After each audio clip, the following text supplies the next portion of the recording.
Halo, kembali bersama saya John Miko di Seribu Ilmu, dan hari ini kita akan membacakan satu berita dan kita akan mengomentari juga teman-teman, yaitu tentang kata perantau soal mudik mending nggak pulang daripada keluarga tertular corona.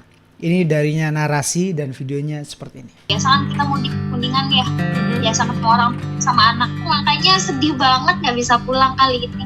Banyak orang yang merasa sedih ketika mereka tidak bisa pulang kampung, juga merasa kayak nggak bisa ketemu keluarga dan sebagainya. Ketika ada hal yang mungkin dari dulu pengen aku omongin juga nih, kita itu punya banyak salah di kota, tapi kenapa sih kita tuh pulang kampung gitu dan minta maafnya di kampung-kampung, padahal kita buat salah tuh nggak di kampung gitu loh. Kita buat salah itu di lingkungan masyarakat yang kita tinggali, mungkin di Jakarta, di Surabaya, di kota-kota besar, di perumahan Anda yang Anda tinggal. Nah, tapi kenapa Anda pulang ke kampung halaman, terus Anda minta maaf, wal faizan dan sebagainya hanya lewat SMS, telepon kepada teman-teman gitu. Punya salah di mana? Tapi kita minta maafnya di mana gitu. Nah, dan aku juga turut perhatian dengan adanya kondisi pandemik ini, sehingga Lebaran tahun ini, puasa tahun ini menjadi berbeda. Mungkin yang dulu ada ngabuburit di lingkungan masyarakat, kemudian ketika adanya hari raya banyak yang mendapatkan keuntungan, mulai dari jualannya, kemudian ketika buka puasa mereka bisa jualan es, jual makanan di depan rumah dan sebagainya, akhirnya mendapatkan keuntungan. Nah, tapi pada tahun ini kita kelihatannya nggak bisa seperti itu. Bahkan walaupun kita akan berjualan online pun masyarakat agak khawatir karena yang antar siapa, kemudian yang masak pun siapa. Jadi ada rasa takut terhadap kualitas, higienitas terhadap makanan yang kita beli. Nah, itu yang menjadi salah satu hal yang menakutkan. Yang biasanya anak-anak kos cari makan di masjid ketika buka puasa, saat ini mereka harus makan di rumah dengan keadaan uang yang secukupnya. Anak-anak kos yang gak bisa pulang ke kampung juga. Ini menjadi salah satu sedih juga bagi aku sih teman-teman, karena kita ini anak ngekos di, mungkin saya ngekosnya di Surabaya saat ini. Saya ngekosnya di Surabaya, kemudian Surabaya adalah zona merah. Untuk saya pulang ke kampung halaman saya sangat-sangat takut, karena di kampung saya sendiri itu jarak ke rumah sakit ke kota Waringin Timur, terutama di kota Sampitnya itu sekitar 3-4 jam, tergantung kualitas jalan, tergantung cuaca, tergantung musim juga. Kalau sudah musim hujan seperti ini jalanan rusak sehingga bisa memakan waktu 4 jam, bahkan lebih, bisa ada yang 6 jam karena kita terhenti oleh medan yang susah. Nah, itu yang menjadi kendala. Kemudian di sana alhamdulillahnya sudah banyak yang dapat bantuan, mulai dari APB apa sih yang pakaian itu, dan beberapa udah ada penjagaan ketat dari truk-truk itu yang masuk ke perusahaan dan sebagainya, itu sudah disemprot. Cuman yang masih jadi kendala adalah dilema untuk saya pulang gitu. Kemarin saya juga ngechat ke teman-teman saya, gimana kalau kami orang-orang yang rantau di Surabaya, mungkin banyak banget yang di Surabaya, dari Sampit, di Malang dan sebagainya. Gimana kalau kami pulang dari zona merah ke Sampit, sedangkan Sampit juga zona merah. Mereka menyarankan untuk tidak pulang karena takutnya kita yang di Surabaya adalah orang-orang yang lebih parah kena COVID. Kita nggak tahu juga karena COVID saat ini sudah berevolusi teman-teman ya. Sehingga ini yang membuat saya tidak berani untuk pulang ke rumah.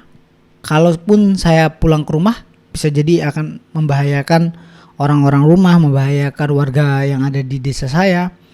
Dan saya pun akan menjadi ODP kemungkinan. Tapi menurut yang teman saya ini, kita akan menjadi PP. Kita akan menjadi pelaku perjalanan. Lapor puskesmas setempat dengan isolasi sekitar 14 hari. Apabila ada gejala pilek terus dan sebagainya, kita akan isolasi di rumah dan harus melaporkan ke puskesmas terdekat gitu. Nah, puskesmas terdekat di tempatku itu, akses kesehatan di desa saya itu susah teman-teman, susah gitu. Nah, kemudian darinya Reski Gustiandi itu ngomong kayak, jika kamu pulang, teman-teman pulang dari tempat zona merah dan status ODP, itu kita akan dikhawatirkan untuk membawa virus sebagainya. Nah, Reski Gustiandi juga ngomongin untuk kita tetap ngikutin apa kata pemerintah untuk tidak pulang ke kampung halaman. Yang pasti apabila kita pulang ke kampung halaman juga akan membahayakan gitu. membahayakan sesuatu ya kepada mereka gitu. Ya itu sih pers darinya Bupati, kita dengerin. Salam 19 Kabupaten Kota Waringin Timur telah berpulang ke rahmatullah.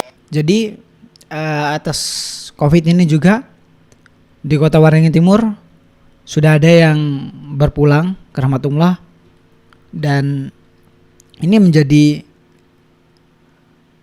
satu yang berat juga bagi kita semua teman-teman. Ada satu telah berpulang ke rahmatullah, satu orang pasien PDP COVID-19 pada tanggal 10 April tahun 2020. Mari kita doakan semoga jasadnya ditempatkan di sisi Allah, ditempatkan yang terbaik. Tahun ini adalah menjadi tahun yang terberat bagi kita semua, bagi umat yang beragama. Mulai kemarin ada yang Paskah, ada yang nyepi juga, terganggu aktivitasnya, nyepi kemudian tidak bisa. Ketika nyepi kan ada acara sebelumnya, ada acara. Nah acara itu tidak bisa dilaksanakan. Begitu juga dengan adanya Paskah pun dilakukan di rumah masing-masing. Kalaupun saya pulang melalui bandara Juanda, dan ini bandara Juanda itu bandara yang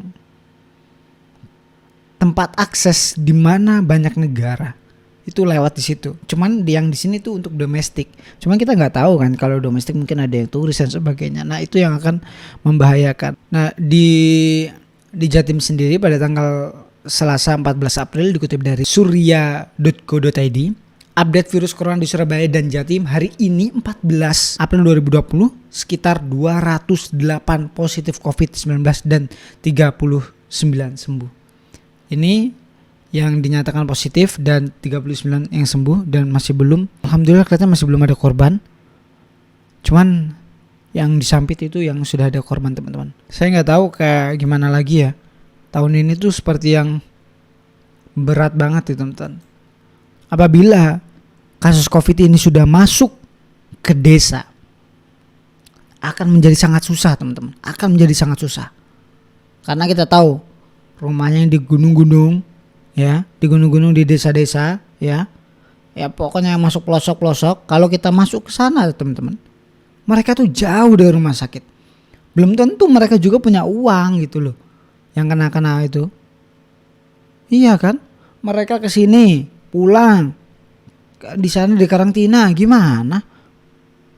Tolong saat ini kita kerja sama-sama. Tolong jangan pulang kampung. Tolong aja. Memang sangat berat teman-teman. Memang sangat berat. Apalagi bagi kita anak kos ini. Kita mau pulang kampung susah makan. Kalau kita mau pulang kampung supaya bisa makan. Kalau nggak pulang kampung kesusahan makan, ya kan? Iya. Kita anak-anak kos ini kalau sudah mau hari raya nih, mau apa dan sebagainya, kita ngekos deh semuanya. Yang warung-warung tutup, warung biru, yang warung murah dan sebagainya itu sudah tutup gitu loh. Nah, terus kita mau beli di mana yang murah gitu. Kalau mau masak sendiri ya kadang ada yang punya kompor, ada yang kadang enggak di kos-kosan.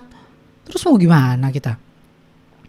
Ini makanya kalau mungkin teman-teman yang suka diskusi, mari kita diskusikan untuk anak kos gimana nanti kita bisa bertahan hidup.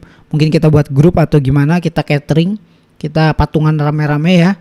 Kita patungan rame-rame, kita catering, jadi dikirim ke tempat kos-kosan masing-masing. Jadi kita buatlah situasi ini menjadi lebih cerdas gitu ya. Karena saya jujur ya, untuk makan ketika adanya COVID ini semakin tinggi gitu. Biasanya saya untuk makan itu cukuplah telur endok itu cukup. Cuman karena COVID, kita di dalam rumah di kos-kosan juga banyak orang. Jadi kita patungan lebih banyak pengeluarannya men. Belum listrik, ya kan, belum air karena kita selalu di rumah. Ya. Karena 24 jam kita di rumah, 24 jam. Dalam waktu bersamaan di seluruh Indonesia 24 jam di rumah terus, artinya kegunaan listrik semakin tinggi. Kembali lagi kita kepada anak-anak kos. Anak-anak kos memang kesusahan saat ini. Susah makan ya. Banyak tugas juga ya, bagi yang kuliah. Bagi yang di PHK terus dia ngekos itu yang makin parah teman-teman. Di Jakarta itu ya. Di Jakarta itu banyak yang mereka itu di PHK. Nah, terus orang-orang yang di PHK itu kemungkinan besar nih, persepsi saya adalah mereka mungkin sebagian ngekos. Mungkin juga ada yang memang rumah sendiri. Kalau toh mereka yang ngekos itu sudah di PHK nih, mungkin dapat pesangon ya cukup untuk sebulan. Bayar kosnya gimana coy? Gak mungkin kan ditunda. Gak mungkin ditunda. Kecuali yang punya kos punya hati nurani yang baik, kita doakan ya, untuk memberikan kosan ini gratis. Mungkin 3 bulan atau berapa untuk wabah ini sampai berhenti gitu teman-teman. Kalau enggak, mau pulang gak bisa. Mau di kosan aja makan apa? Sama kayak saya juga bingung gitu. Rencana saya tuh mau pulang ya teman-teman, mau pulang supaya bisa makan di sana di rumah. Dan pengeluaran pun tidak besar. Tapi kalau saya pulang ke desa saya, pertama susah sinyal. Saya susah untuk melaksanakan kuliah. Kedua, akses rumah sakit itu jauh, akses kesehatan itu jauh dari desa saya. Ya. Yang keempat, saya ini dari zona merah mau ke zona kuning. Tapi Kota Waringin Timur sampai itu terutama itu sudah zona merah. Nah, tapi di desa saya, Desa Tanjung Harapan, Desa Beringin Agung dan sebagainya sekitarnya itu tidak zona merah, mungkin masih zona kuning dan sebagainya, masih siaga gitu. Nah, kalau toh saya ke sana bahaya itu.